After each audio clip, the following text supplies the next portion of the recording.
Today, I'm excited to host an incredible guest, Phyllis Anderson, a seasoned veteran in healthcare with 28 years of experience, including being a fellow ER nurse for 22 years. Raised as the oldest of 8 in a modest home and now a passionate health and wellness advocate, Phyllis is the founder and CEO of Carefolio. She is dedicated to empowering individuals to not just survive, but truly thrive, which we are all about here on Life Without Secrets. In this episode, we'll explore her transformative journey from the emergency room to entrepreneurship and how she's conquered personal challenges to help others live fulfilling lives. Join us right now as Phyllis shares her expertise and personal story of thriving against the odds. Phyllis, welcome to Life Without Secrets. Thank you for having me, Jillian. I'm so excited to have you on. I feel like it was so meant to be when we met. Well, it was over a year ago now in North Carolina. That was so much fun. And I remember you came up to me and it was like, "Oh, I'm an ER nurse too." And it was like it's so nice to have that background together and then also understand each other and where we're at in our journeys now as well. Mm. So I'm so excited to get to know you a little bit more on the podcast and kind of learn about you and what your story is and how you grew up. So I really want to learn more. You were the oldest of 8 kids, and I think I read in like a little 1,000 square foot home. How did that early on shape you? And then did that have anything to do with you becoming a nurse? How did that happen? Yeah, so you're right. Like the oldest of 8 kids, I was thrown into a caregiver role from Yeah. birth. That was my birthright. And so yeah, so all of that leading up to nursing was just kind of a natural fit. But growing up in a tiny house, we literally, relied on each other and Mm. that teamwork. And my parents actually relied on me a lot to help with the younger siblings. And so as adults now, my siblings say, we considered you our mother too. So Mm. even my youngest brother used to call me mama. And so Oh, when he did that, I was like, I'm not your mom, I'm your sister. But then later as an adult, he says, no, you really were very, like, you were a strong motherly figure in my life. And he was grateful for that. that's But so cool. 1,000 square feet, 2 bedrooms. I'm sorry, the kids lived in the 2 bedrooms, triple bunks in each room, and then two of the babies slept in my parents' room growing up. So it was definitely humble beginnings. I love that. And then, what made you decide to go into nursing? Well, with nursing, so I kind of want to back up just a little tiny bit. Yeah, When I was a yeah. child, I used to pray because in this tiny home, I just had this thought. I feel like I was around 6 years old, and I would pray that God would just make my life easier. We were Oh, a big Catholic family. Usually, when you see 8 kids, there's got to be something people either would ask, "Are you Catholic or Mormon?" So I was raised Catholic, and anyway, but I just would feel like God was saying, yes, there's more for you. And then at 17, I found myself pregnant. And I know you share your story about that's that right. too. And that was another place where we connected so Mhm. much. And at that time, I still felt God's presence, like, it's going to be okay. You're made for more. You know, we're keeping the baby, we're figuring it out. And my husband and I have been married now 36 years. Oh, But I love that. but we started out married at 18 and 19. We waited to get married. I was working at Miller's Outpost at the time. And I just wanted to say one other thing, because this really does make a lot of, I just want women to know out there, like, don't listen to some of the words that people are telling you, because they're just words. They're words coming Yep. from people who are broken, who don't get it, and they're coming from a place of their own fears. But I was working at Miller's Outpost and I was very pregnant and I was a Mhm. senior in high school, and these young guys came up to the counter and I was checking them out, and they said, they looked at me, the one guy, and said, "What a waste. What Oh, a waste." And but at the time I just looked at him like, okay, so let's finish your checkout. But God was just there telling me, like, don't listen to that. Don't listen. mhm. Mhm. And so again, just moving forward, my husband, also had a little calling in his life of he was made for more. And he was a custodian when we got married. But he's like, I'm not going to do this. In 5 years, I won't be here. He didn't know what it Mhm. was, but he knew he wouldn't be there. And then we met a friend, and this friend was going into the fire service, and he's like, this is it. I want to be a fireman. So he went to the fire academy, and he goes, Phil, next door is a nursing program. And, you're always very interested in health and wellness and fitness and all that. And I was like, that sounds very interesting. And he said, in 2 years, you can be a nurse. Well, come Mhm. to find out, it's more like 4 years and even longer Yeah. when you're raising two little babies. Cause I had Uh-huh. two little babies by the time I was 20. So anyway, so that's how I found nursing. I was like, I went and volunteered at the hospital because I had a good friend that said, volunteer first because, um, I didn't want to waste any time. I had two little babies and I'm like, I can't try to figure things out. I Mhm. need to have some certainty here. So, the moment I stepped foot in the hospital, I was helping a nurse. And what we did was we were caring for a man that was he couldn't do anything for himself. He couldn't talk. He couldn't move. He was contracted. He was elderly. He was in his last days.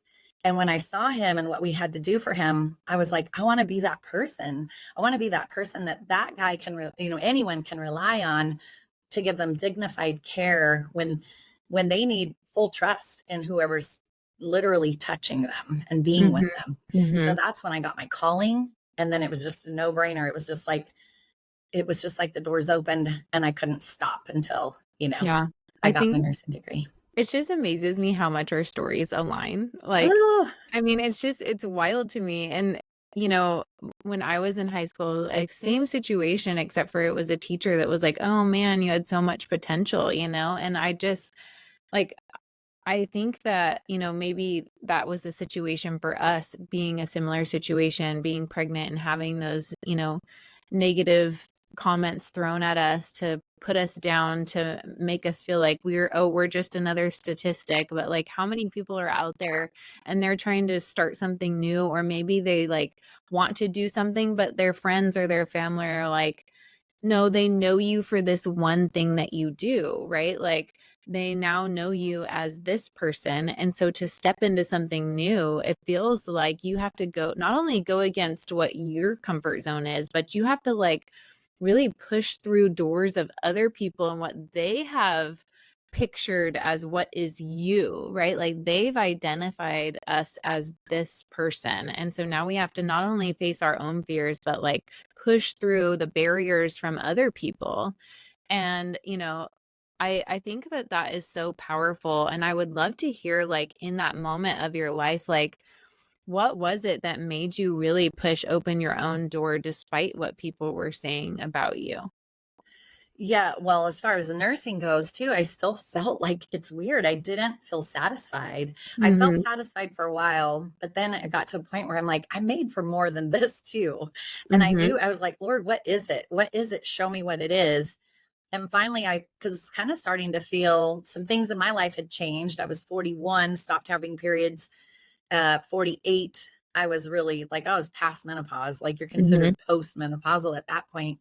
And so my health, despite running marathons and half marathons and cross training and eating healthy, I was starting to gain weight around the middle. And I'm like, oh no, no, We're I the did same not sign up person. for this. How in the world? So Phyllis gets a little thing in her, and I was like, I got to reach out to somebody. Well, first I said, I'm finally going to go see my doctor. And, as a nurse, we go to the Oh, we're doctor the when we're worst. like bleeding out. Yeah. Like Uh-huh, so true. it really has to be bad for us to make that appointment. And so I made the appointment. I saw my GYN and she didn't give me a lot of hope. I won't go into that long story, but she sent me away with her full blessings of whatever I found, just go for it. But she even knew in herself, she's like, I know there's nothing really I can offer you.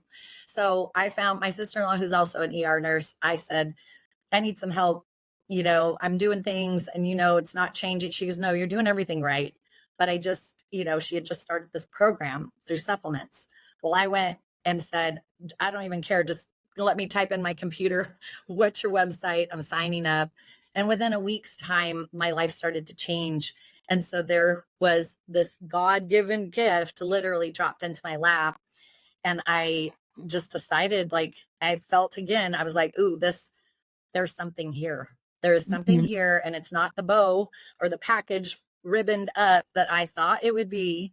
But I started sharing my experience, and it blossomed into a six-figure second stream of income within less than 11 months. Oh, wow. But I caught the vision of like, I can help so many people. Women don't need to struggle with menopause. That was my first thought, was how can I help more women have relief from menopause symptoms a natural, holistic way because of the thriving, not surviving, prevention over prescription. I say prevention is the emergency. Like, so that is my passion now. And once I found that alongside my nursing, I continued to work those two things together for about 3.5 years. And like you said, some people came with me, my nurse buddies, and other nurses would just turn their head and they were looking the other way, like I was some alien with a third eye or something. And and it's so interesting to me because I'm like, something about it made them uncomfortable, or like to see me thriving like this and making so much money and traveling. And there became some like big feelings of, oh, look at her going all these places. And instead of like, hey, what are you doing? How can I do that too? Or You like, know, let me just clap for you on the sidelines, which is yeah, super or cool like, let's too. just lift Yeah. you, sister. And some Mhm. did and some didn't. And so that was unfortunate, but there was, then that Mhm. was like, and we were Yeah. able to, who gets to do Yeah. that? That's And then I amazing. finally decided it's time to let the nursing license go. So at 51, I was able to retire my nursing cap Wow. Which, and like, move on. yeah, Yeah. there's so many things I wanna bring up, like, in what you just said. So, um, first, I wanna touch on prevention over prescription. And this is something that I feel so strongly about as well. I really, and I mean, it's really why I started the podcast, to be honest, because, in the ER, we see a lot of like, we put band-aids on people's problems, right? And like, it feels almost like, and it's why I like working in resuscitation and trauma, because I feel like I'm really good at that. And it's a way that I can really help somebody in that moment instead of just putting a band-aid on, And I think the majority of people, we are putting a band-aid over things and not getting to the root cause of the problem. And so I want to know, like, I want to hear more from you about prevention over prescription. I love what you just said. And I Mm. think that, like, if more people became more aware of their body, of their emotions, like, our world would become a lot better and people would be a lot more healthy. So I want to hear your take on that. Oh, sure. So once I realized, once I dug a little bit more deeper into the products that I had aligned myself with, and again, I looked at every ingredient, I cross referenced three different very reputable medical websites that we would Mhm. use, that medical professionals use. Mhm. I spent probably 3.5 hours on each product that we offered and condensed it into, I have a YouTube channel, Phyllis Anderson, and I have all the products there. But when I dug in deeper, I fell more in love with them because I'm like, science has studied the supplements. The supplements are studied. There are, Mhm. documented studies there, but yet doctors will say, oh, that's not FDA approved, which supplements don't have to be FDA approved, but there's some things that are FDA approved, like as in Xarelto. I probably shouldn't say names, but it's a blood thinner. And we would have people standing, as out in the parking lot, literally bleeding out because of that drug that's FDA approved. And so, like, we're resuscitating people who it's the symptoms or the side effects of pharmaceuticals, prescriptions, And Mhm. so that's when I was like, this is blowing my mind. Like, this is crazy. So when I saw my health change and I realized that gut health is a big deal, like, just look up gut microbiome, candida yeast overgrowth, magnesium deficiency, you guys, these are big things. Look it up. Because gut health, your immune system's stored there, like 70% of your immune system's there, 90% of your serotonin, 90% of your melatonin. These are your happy hormones, your sleep hormones. And Jillian, you can say too, like, what are the usual suspects on a medication list when they would come in to triage? All that stuff. and high blood pressure, high cholesterol, Yeah. and omeprazole, Yeah. right, for acid reflux. Well, this supplement line like addresses all of that, reduces inflammation, balances the gut, and balances blood sugars. So we don't talk about that. We don't talk about prevention. Like if we balance all of that, your body's in alignment, and then you don't have to see these other negative effects. And when I started, like I've been doing this 7 years, I have 2,500 people underneath me. I've seen some incredible testimonies, and it's from natural plant-based Mhm. products. And so instead of a prescription and doctor's appointments and just another band-aid, because those are band-aids, they're not getting to the root problem. Like the getting to Mhm. the root problem is how you prevent things from happening. And then watching people's health, even when they're older, like my cousin is 58, lost 50 pounds. He's off all his medications. He was told he was diabetic. And that's when he finally said, okay, I'm sick enough. Let me go call my cousin. And Mhm. that's when he Yeah. got, we signed him up, and we got, like, you get me as the coach, so I'm coaching people alongside. And you just watch things change. And I was like, okay, like he's off all those meds. He doesn't have to have doctor's appointments anymore, like unless he gets an annual or something. But it's more of like the doctors are giving him a blessing of like, go on with your life. Good job. Keep doing whatever you're doing. So, Mhm. like, who wants to save money? Who doesn't want to have to create these Mhm. appointments that sometimes you can't get into for 6 weeks or 8 weeks or even longer, right? Or now Yeah. you're just relying on an urgent care or an emergency room for your normal, regular, like, healthcare, right? Because Yeah. your physician, your primary, literally doesn't have time for you. Well, and that is a huge problem right now that we're having, or especially around here. Like when my son a month ago, he had that head injury, and I spent like 4 hours trying to find a doctor that would see him within um, like a adamant amount of time, which was important during those crucial week, of recovering from a head injury. Yeah. And to follow it and get a baseline and all that. And it was really hard to find someone. And luckily, I work in healthcare because I was able to pull a little bit of strings, if I'm being honest. But like Yeah. we do have a world where, we do need more physicians because um there's not enough of them to see all of the people in the growing communities, especially as and ours is very much growing.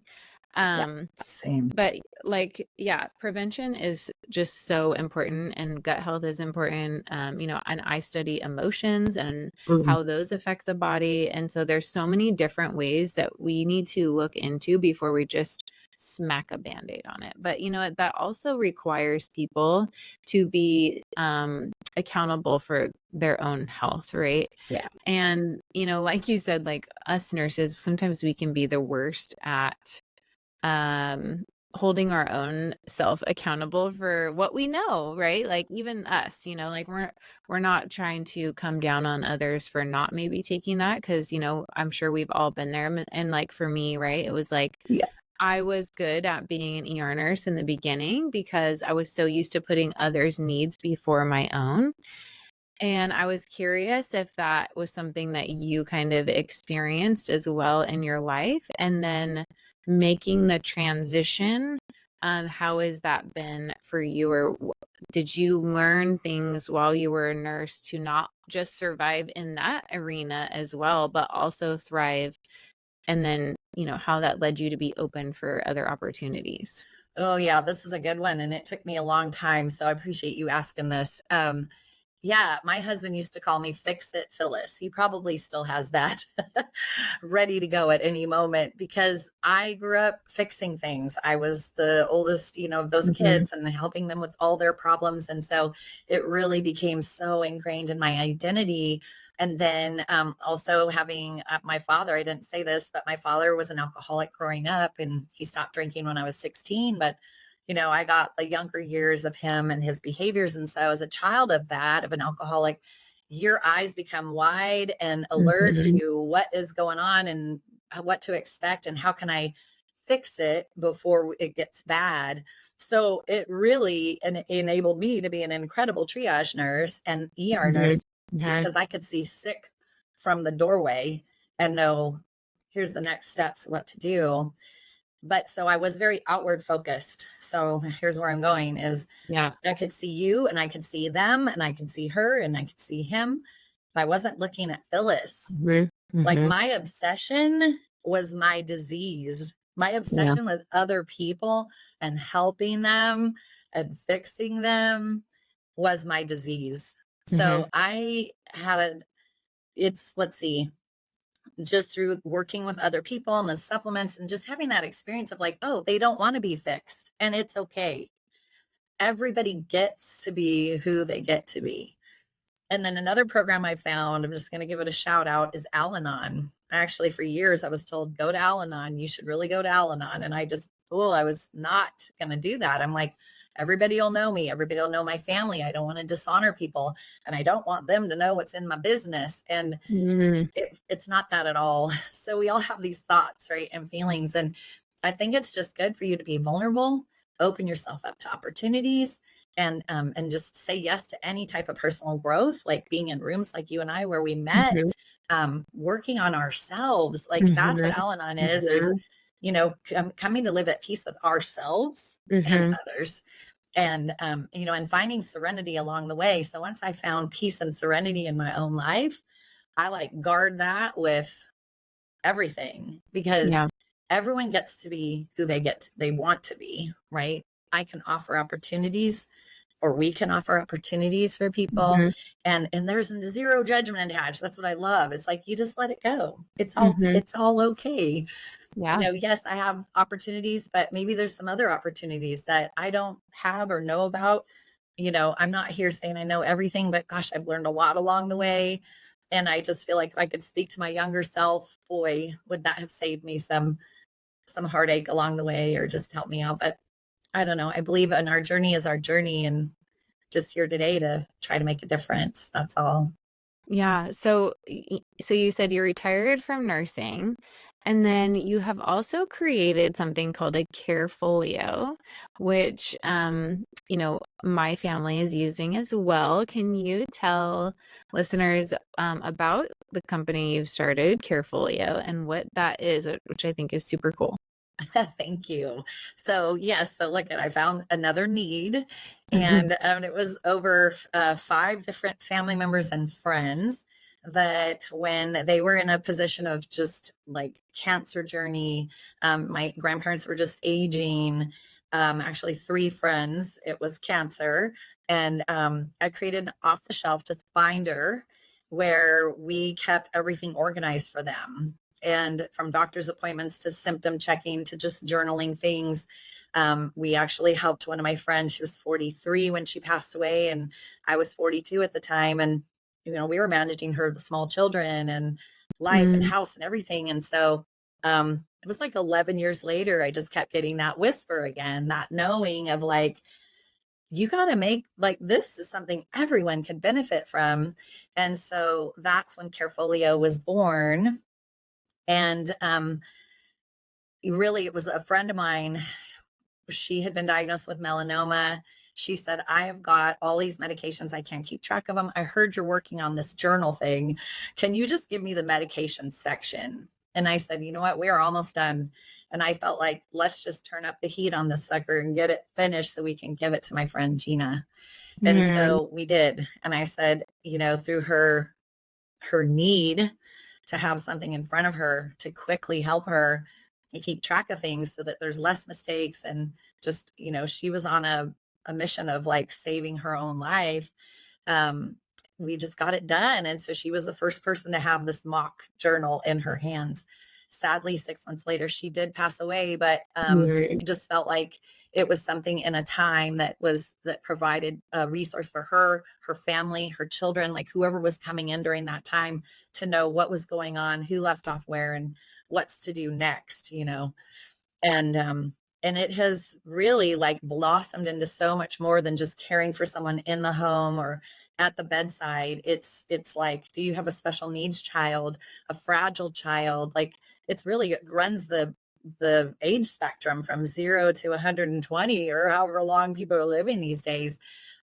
Or if you're just wanting to prevent, like, be be proactive with your own health. Like start tracking things now. Like when was your last mammogram? When did you have your last pap smear? Or Mhm. how is that annual physical going? And what were your blood work? Is there something you're tracking? Like if you take your binder, because it's a 3-ring binder, so you can add, take away. It's like it's for you to use. But there is so much. I say there's 28 years of experience in that Mhm. binder, Mhm. that I feel like comprehensively as an ER nurse, if you were to come in and hand us this binder, we'd be like, thank you. Let's get to work. We know exactly what they want. Here's their medication list. Here's their, history and physicals throughout the years and last set of blood work. Like it's right there in front of us. And so, I say 1% of people, wouldn't you agree, come prepared with a medication list? Oh yeah, for and sure. and maybe even less than that, honestly, or have a good idea of what they're taking or when their last doctor's visits were, or the symptoms. Like if you say, how long have you been having that headache? Most people say, I don't know, 7 days, when in reality they might have been really struggling with it for on and off for 3 months. Mhm. These kind of things Mhm. would help us and definitely help the physicians that are like searching for a good diagnosis, right? Yeah. Instead of just practicing medicine, it gives them a chance to really like dial it in and be more efficient with caring for you. Yeah, well, and not only that, like, one of the little bit frustrating things about our healthcare system is that a lot of the different kind of healthcare systems, whether it's Kaiser or this company or whatever, they don't talk to each other. So, Right. if I get a patient from a different healthcare system, I know nothing about you, even if you're 80 and that other system knows everything about you. But if you are having a true emergency, like you have to go to the nearest emergency room that has those specialty services Hmm. available to you. And so we might not know anything about the person, right? And so it is nice to have the family be able to grab the binder and, then we know what that person's wishes are Yeah. right away, or the firefighter, can grab and be like, "Oh, no, this person does not want to be resuscitated. It says right here in this binder, it's right here available to us." I Yes. mean, these are things that we face every day there. Every single day. My Mhm. husband will too. Mhm. And then Mhm. you let your family decide. So, Yeah. if you want your wishes honored, then again, just be prepared. And that's what the Carefolio does for you. It doesn't matter what your age, because as Jillian and I can tell you, like none of us are guaranteed like the Mhm. next 2 minutes of our life. Nobody is. You just never know. So my husband and I have our Carefolio, and it's beautiful, so it can sit on the shelf. Our kids know, oh, there's their Carefolio. If something happens, we have a comprehensive phone book in there too that has emails, passwords, like login information for our financial institutions, our attorneys, anything that keeps our house running. Everything is in here. So it's kind of also like, estate planning in a sense. Mhm. Mhm. It's not comprehensive estate planning, but you can actually add any other paperwork, 3-hole punch it, stick it in your Carefolio. Yeah. So I was told you should spiral bound this because the cost will be less. And I said, I don't want that. That's not going to be helpful to the person. They need to be able to Mhm. add things to it, take things out. Um, if you don't want your usernames and passwords in there where your caregivers are coming in to care for you, take them out, put them in your safety deposit box, or give it to Mhm. that family member that you trust and care. It's really beautiful because every section tells you how you should use each section, but it's your journal. You can create whatever you want out of it. So Yeah, I absolutely love that. The other thing that is really nice about it, and I know because I had bought one for our family as well, is I like love that. um oftentimes, like when we go to the doctor, we totally forget to ask all the Mm, questions, right? So I love that it has a section of the question and then the answer to the question, so you can just bring it with you, right? So yes. so good. And then it's Well, also like, the congruency of like, I saw the ENT here, and then I saw the cardiologist here, and I saw the pulmonologist here. Each physician can see, oh, that was your last visit. And it's right there. There's 3 visits per page. And it's essentially a year. If you're really using it a lot, it could last you a lot longer than that. But I wanted something that was a good 12 months. mhm. So again, depending on how sick you are, how much you're seeing, You may need to each year purchase a new binder or have it for a while. So, Yeah, that's yeah. really cool. hmm Um, th- I also want to know, like, what advice would you give to someone who like wants to make a significant change in either their personal life or their career, kind of based on your own experiences? Gosh, if you are feeling that, knowing that, like that just burning in your gut, like you just have this unsettled in a good way, like I'm just not supposed to be here, but I don't know how to get there, then just ask yourself these 6 words. What is my next best step? Just ask that. And then your brain is going to get busy trying to figure it out. Mm-hmm. And then, you know, get in the rooms with like these masterminds and things like where Jillian and I met. Mm-hmm. It's worth the money, you guys. You are worth it. It's worth getting in these rooms because that's where sometimes it's where the spark happens. It's where it's like, like I didn't know these supplements would fall into my lap. All I knew was I had hot flashes. I was isolating. I was gaining weight around my middle, 27 pounds actually in 2 years. Something had to change. And then it did. And I could have ignored the vessel and said, oh, that's nice. Okay, I'll just take this and be quiet about it. Or I could say, oh my gosh, like, how can I help others? Mm-hmm. So that's where Fix It Phyllis, it's a good Mm-hmm. thing. So sometimes, right? Sometimes you think, oh, this is my, like the negative to my personality. Or I can say there's a gift in it too. Yeah, It for can sure. have some negative consequences trying to always fix people. But it also was such a blessing having that just burning in my gut. But I think that's it. And then just not worrying about what other people think. Like Mm-hmm. 50% of Mm-hmm. my family has supported me Mm-hmm. with my supplements. The other 50%, they're doing their own thing. And I bless them. Like it's Mm-hmm. totally okay. But Yeah. I'm doing me and I'm worried. Like when you look at your values in life, mine's my faith, my family, right? Those are my top two, and my health.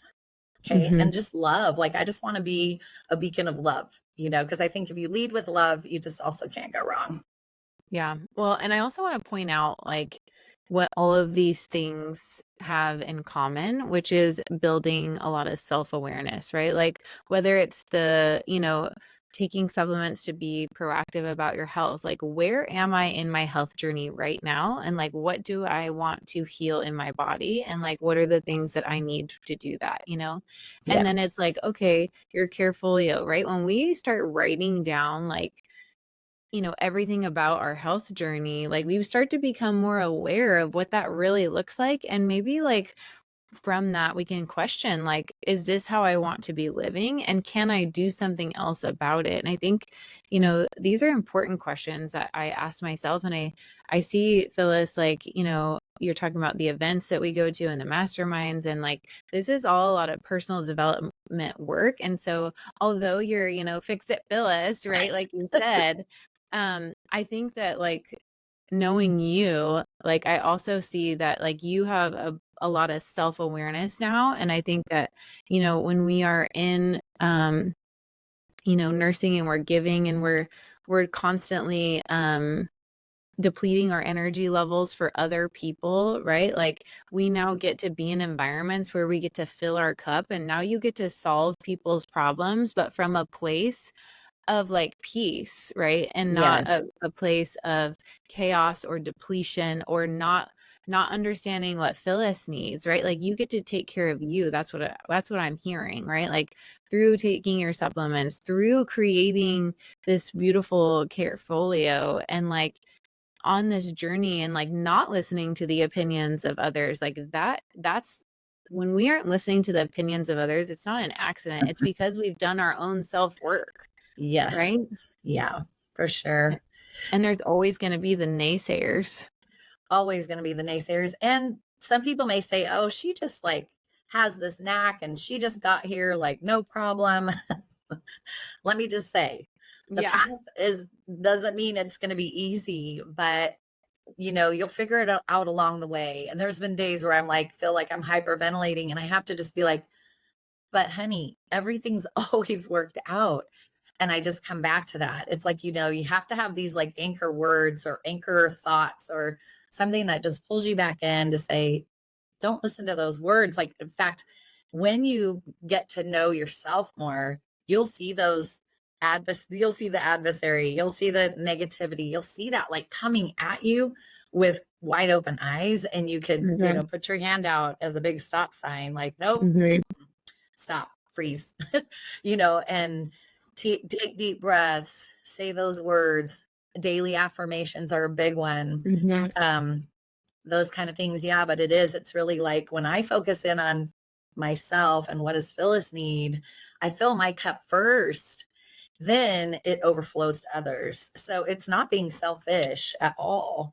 It's taking care of the person that needs the oxygen mask first, right? It's like the Mhm. airplane is such a great Mhm. example of the flight attendant doesn't say put the oxygen mask on everyone else around you and then put it on Mhm. yourself. You won't be around to get it on yourself later, and you won't be able to help other people for sure if Yeah. you don't help yourself. So in the beginning of my Carefolio, really the very first action page is self-care.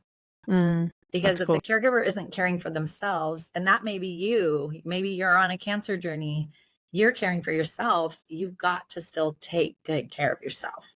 And Mhm. so there's tons of free ideas that you can do. It doesn't mean a big massage, at a local spa. It's just little things like that warm bath with some awesome Epsom salts, lighting some candles, like whatever it is, but just taking that time for you. Yeah, I love that. I also want to point out something that you just said.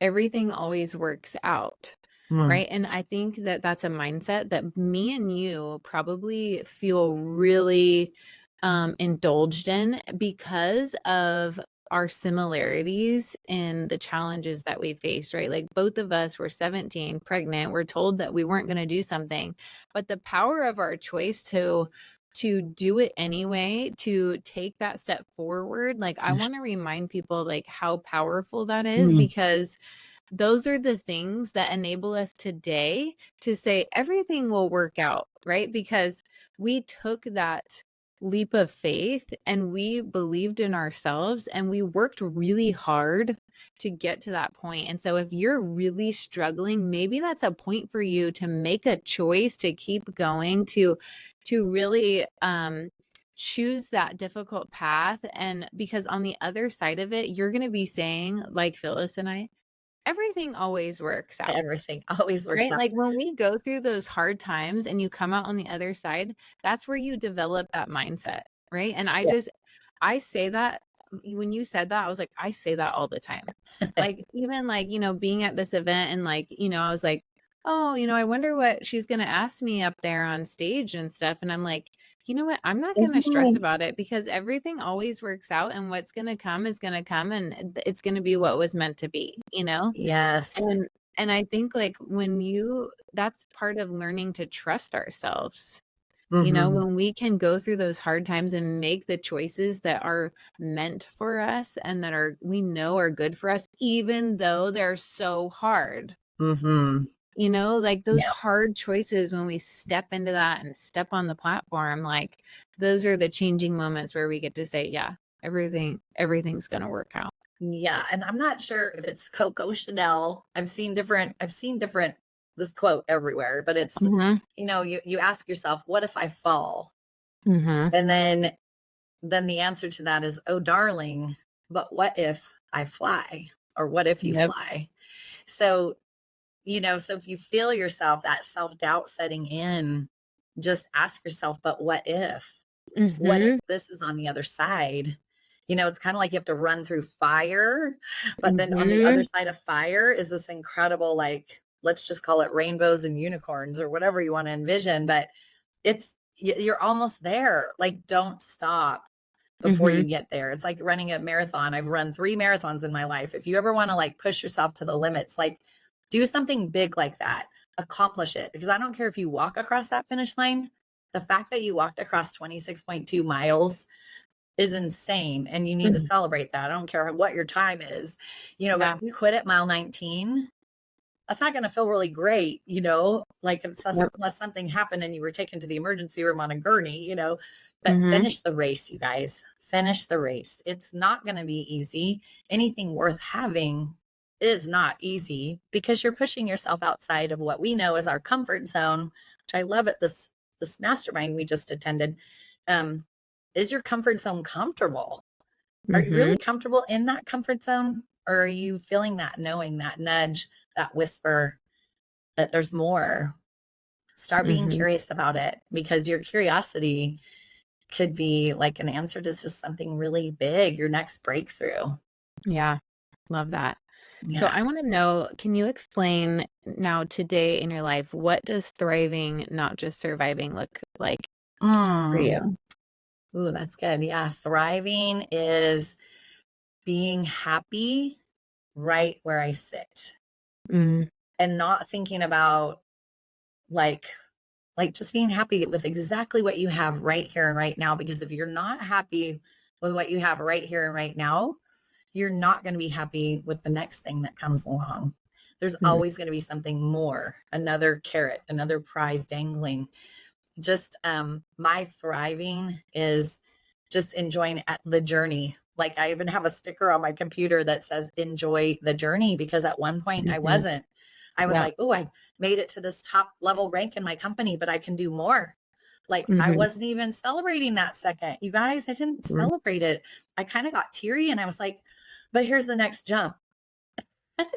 So you learn so much along the way. And if I'm not enjoying the journey, it becomes burnout and it'll mhm. become burnout for you too. So Mhm. thriving is 100% having gratitude today for all the things in your life, even the hard stuff, because the hard stuff may not feel like a gift right now, but down the road, I promise you, I don't care how hard it is either. You can think of the hardest thing you're going through right now. It is going to grow you beyond things that you can't even imagine. And down the road, you're going to say, wow, my faith was strengthened. Mhm. Like the relationships I made in that hard are Mhm. priceless to me today, or whatever, it just or grew your marriage even through some hard things, it's just Yeah. worth it. It's worth the struggle. Growth is in the struggle, and Yeah. gratitude will ground you and create a thriving atmosphere instead of like this desperate survival mode. That's not great. That creates more cortisol. It creates more weight gain. It creates adrenal fatigue. Like just just stop and take some deep Mhm. breaths and just be thankful for what you have because we have a lot, you guys. If you live in the Mhm. United States and your ears are on this podcast, you have everything you need. You Mhm. really do. Yeah, I totally agree. So, Yeah. how can people connect with you from here? How can they get a Carefolio? Great. So I have a few things. I'm on Facebook and Instagram. And so I have my personal page, which is Phyllis Halsell Anderson. And then all over, and that's on Instagram and Facebook. But then if you're looking for the Carefolio, just simply go to carefolio.com and you can order yours today. In fact, if And you I'll order now, there's always going to be something there because I'm just a generous person. But right now, there is a $10 off code. But otherwise, I always have some really amazing freebies that if you give me your email, we can stay in touch. And I've got a Carefolio caregiving community on Facebook. And that is where I'm going to be hosting a webinar coming up on May 9th. So I'll be advertising that there more. And it's great. I have this incredible guest. She's nationally known. Her and her husband actually, they were on Good Morning America. But they are advocates because I'm an advocate. That's my big word is advocacy. Carefolio is advocating for, good Mhm. organized care. But they advocate for Alzheimer's. Her husband was diagnosed at 45. He's 50 now, and Mhm. his disease is progressing. But they just got back from Washington, D.C. They are lobbying for more money and funds and research and all of that. And I cannot wait for you to hear from this beautiful family. Tony will be with joining us too, giving us his testimony. And then Corey, his wife, will be talking about how she's had to advocate for her husband and how their family's life depends on the work they're doing right now. So I have chills because Mhm. like again, this connection with this family, they live in my town. My brother went to Mm, high school with this gentleman. And it just blows my mind how God works things out yeah. all together. And so between the two of us, we'll be advocating for, you know, just for awareness, self-care, and a way to stay organized through it all. And so I can't wait. I can't wait for Yeah. the So webinar how and can more. people register? Do they need to register for the webinar? Yeah. So I will have a Zoom link. So just hit me up at Okay. hello@carefolio.com and I'll get that link to register to you. Okay. Yeah. And I can include that in the show notes as well. But thank you so Very much, Phyllis, for welcome. coming on. This has been such a treat. I feel like we just have so much in common. Mm. And, I'm so grateful for you to come on the show. I'm so grateful I got to see you this past weekend at Amberley Largo's event. What a beautiful event. And Yes. I'm just grateful for you in my life and for coming on. Thank you. I don't believe in coincidences, and I'm grateful for Amberly. Isn't it beautiful? All the little fingers and hands that it took to connect us. But oh, honey, I'm so thankful and grateful for you too. So cool. Well, Thanks to for our having listener, of course, to our listeners, thank you for tuning in. We hope you found this conversation as empowering as we did. Remember to embrace your journey, thrive in your personal and professional life, and check out more episodes for inspiration and growth. Don't forget to visit our website, lifewithoutsecrets.com, and follow us on social media for updates and more content. Keep thriving and keep living a life without secrets.